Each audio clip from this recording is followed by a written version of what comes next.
afternoon. As we close out our conference this afternoon, I'm grateful for the opportunity to come to you via technology and to share remarks about our closing plenary session on advocacy. I'm State Senator Connie Johnson, Chair of the Political Action Committee and Chair of the Planning Committee that put together today's conference. I want to first thank all of the dedicated members who helped pull the conference together, and it is my sincere hope that you have enjoyed and learned from your time together here. As a great niece of one of Oklahoma State Conference founders, Ursula M. Sanders, the wife of the late Reverend M.L. Sanders in Lawton, Oklahoma, and as former secretary of the Oklahoma City branch of the NAACP.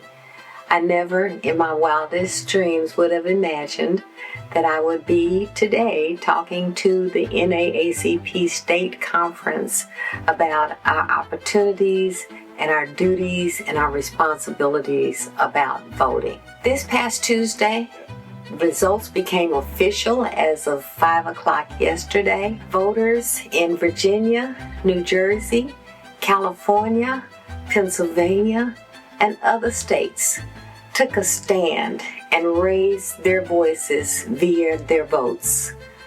Voters flipped the Virginia governorship, held the New Jersey governorship, held 3 crucial seats on Pennsylvania's Supreme Court, flipped key legislative seats in multiple states, and established new redistricting rules in California. And now, the next round of begging for money begins, right?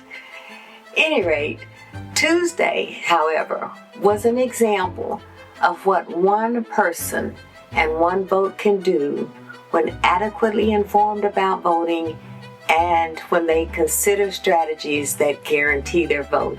The most recent round of midterm elections proved beyond a shadow of a doubt that every vote counts.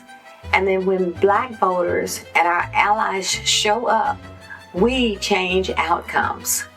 Across the nation, communities of color and young people were the deciding factors in key races that protected voting rights, defended public education, and advanced economic justice. In states and cities like Virginia, New York City, Michigan, Pennsylvania, Georgia, and California, strong turnout from Black and young voters flipped or held crucial seats and shaped national priorities for the next several years. The midterm elections reminded us that change doesn't just happen at the top. It starts at the ballot box in our own communities. Now, as we continue to next year's cycle of the midterm elections and advocacy campaigns in Oklahoma, we as voters and organizers have real opportunities to push for policies that reflect fairness, dignity, and opportunity. I want to highlight a few upcoming W opportunities that we can and must weigh in on in the coming year. State Question 832, increasing the minimum wage, represents a chance to lift working families out of poverty and to narrow the racial wealth gap by ensuring fair pay for fair work.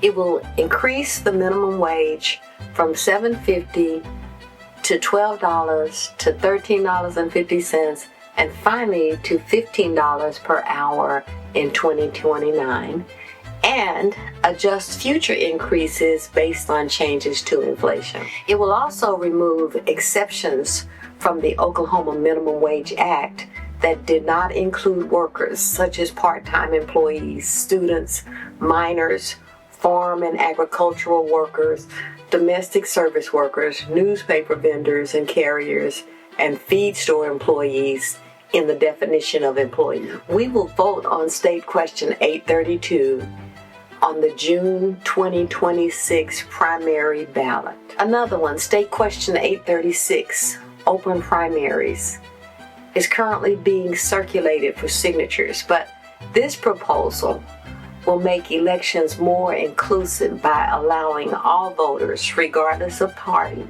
to help select candidates who represent the people, not just the political insiders. When successful, we will vote on State Question 836 on November 3rd, 2026. Nationally, a movement to curb the influence of big money in politics by repealing Citizens United by amending the U.S. Constitution is underway. It will ensure that every voice and every vote carries equal weight. Each of these issues connects directly to our mission as the NAACP: economic justice, political empowerment, and equal opportunity. The midterm showed what's possible when we stay engaged, stay informed, and get organized. The next chapter is ours to write. Register, inform, strategize, and mobilize every eligible voter to turn advocacy into action. Together, we can continue to shape a more just and equitable Oklahoma, one ballot at a time.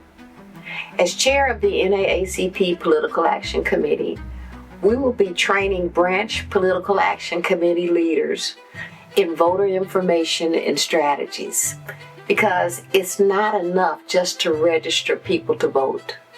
The training will focus on informing people about who is running for office or what question we are being asked to vote on, how voting and elections work, voting rights for people with disabilities, when elections happen, where and why to vote, sharing get out the vote strategies, in order to guarantee that registered voters actually vote, including applying to vote by mail. Registration gets you on the rolls. Applying to vote by mail gets you to the actual ballot. Applying to vote by mail also ensures that your registration is current and that you know about every election about 30 days in advance. It allows you to study the ballot and to do research on who is running or what you're being asked to vote on. It allows you to choose to still vote in person or to hand deliver your ballot to the county election board, meaning you will then have approximately 30 days from 8 a.m. to 5 p.m. Monday through Friday, including the Monday before the Tuesday election, to hand deliver your ballot. It allows groups to host ballot parties involving everyone bringing their mail-in ballot to a space, talking about it, marking it, notarizing it, and then caravanning to the county election board to again hand deliver the mail-in ballot. I want to next talk about civic engagement beyond just voting. Participation in town halls, local meetings, ballot measure discussions, and ballot parties is one part of it. This coming year, NAACP members will have opportunities to engage with those seeking our votes in the legislature about a specific issue that the NAACP has advocated for the last 50 years, and that is abolishing the death penalty. We will partner with groups like ACLU, Amnesty International, the Oklahoma Coalition to Abolish the Death Penalty, and Death Penalty Action, and actively advocate for passage of Senate Bill 601 by Senator Rader of Tulsa, a bill that would place a moratorium on the death penalty. We will be asking NAACP members to contact their senators and representatives and ask them to vote for Senate Bill 601, to co-sponsor it, or if they're unwilling to take a stand, to bypass the vote. We will provide materials to the branches to assist with the lobby effort. Even though this particular proposal does not abolish the death penalty, we at least need to halt the process until the issues raised in a 2017 Death Penalty Commission report are resolved. More urgently, however, today we are asking every person gathered here to write Governor Stitt before Wednesday, November 13th, to accept the Pardon and Parole Board clemency vote for Mr. Tremaine Woods, a black man who killed no one, whose trial was rife with prosecutorial and judicial misconduct, ineffective assistance of counsel issues, and other malfunctions of justice, who is scheduled to be executed again this Wednesday, November 13th. We will keep you informed going forward about these and other advocacy opportunities. In the meantime, please visit the table by the Oklahoma Coalition to Abolish the Death Penalty. Sign up. We're looking to establish chapters in other cities. But also, please feel free to email me at yesadvocacyworks@gmail.com. In closing, I'm going to ask everyone who will to take out your phone and Google okvotebymail.com. That's OK, VOTEBYMAIL.com, and apply to vote by mail. Check and see if your registration is current. Go ahead. I guarantee you, you will know when it's time to vote every time, about 30 days in advance. You will need to reapply in January of each year around Martin Luther King holiday. And then again, you will get notice of every election, no matter where it is in the state. Once again, thank you for indulging me to present to you this afternoon via this pre-recorded message.